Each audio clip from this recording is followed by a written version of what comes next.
The word peace is common in most languages. People can talk about peace treaties or times of peace. It means the absence of war. And in the Bible, the word peace can refer to the absence of conflict, but it also points to the presence of something better in its place. In the Old Testament, the Hebrew word for peace is shalom. And in the New Testament, the Greek word is eirene. The most basic meaning of shalom is complete or whole. The word can refer to a stone that has a perfect, whole shape with no cracks. It can also refer to a completed stone wall that has no gaps and no missing bricks. Shalom refers to something that's complex with lots of pieces that's in a state of completeness, wholeness. It's like Job, who says his tents are in a state of shalom because he counted his flock and no animals are missing.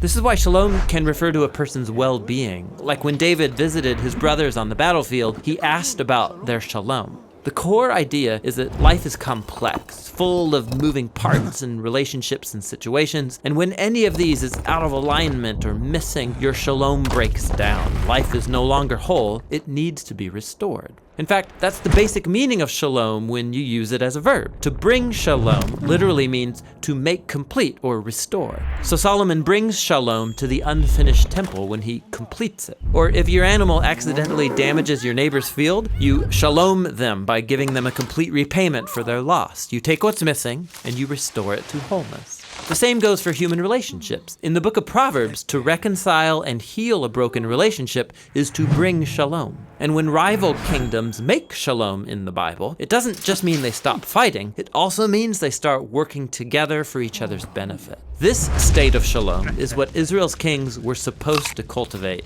and it rarely happened. So the prophet Isaiah, he looked forward to a future king, a prince of shalom. And his reign would bring shalom with no end. A time when God would make a covenant of shalom with his people and make right all wrongs and heal all that's been broken. This is why Jesus' birth in the New Testament was announced as the arrival of eirene.